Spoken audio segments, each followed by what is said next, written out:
இவரது இயற்பெயர் எஸ். அப்துல் ஹமீது. ஐயா அவர்கள் மிகச்சிறந்த ஒரு கவிஞர், பாடலாசிரியர், எழுத்தாளர், சமூக ஆர்வலர், பதிப்பாளர், ஆசிரியர், உயிர்மை வெளியீடு மற்றும் இதழின் நிறுவனர்.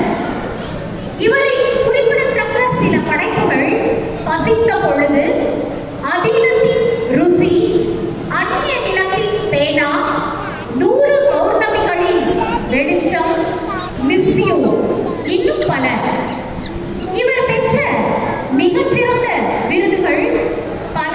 அவற்றில் குறிப்பிடத்தக்க ஒன்று இளம் கவிஞர்களுக்கான இந்திய அரசு விருதான சமஸ்கிருதி சம்மான் விருது 2002ஆம் ஆண்டு பெற்றிருக்கிறார்.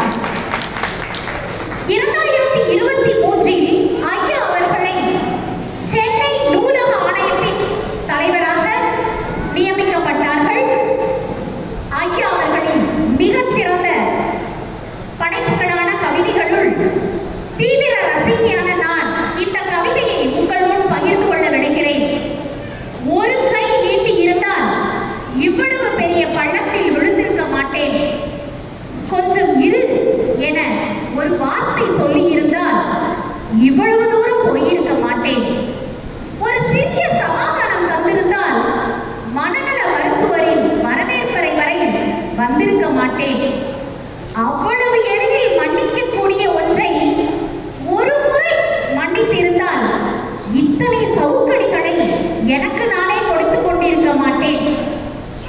ஒரு கூழாங்கல் மலைச்சரிவில் நிராகரமாய் உருண்டோடுகையில் ஒரு சிறிய புல்லேனும் ஒரு கணம் தடுக்கத்தானே செய்கிறது. அப்படியே பார்த்து கொண்டிருப்பதில் என்ன அன்பிருக்கிறது. இந்த கவிதையின் ஆழமான ஒரு விழுமியத்தை நமது ஐயா அவர்கள் மிகவும் சிறப்பாக எடுத்து என்பது நமது மனதின் ஆழத்தில் ஒரு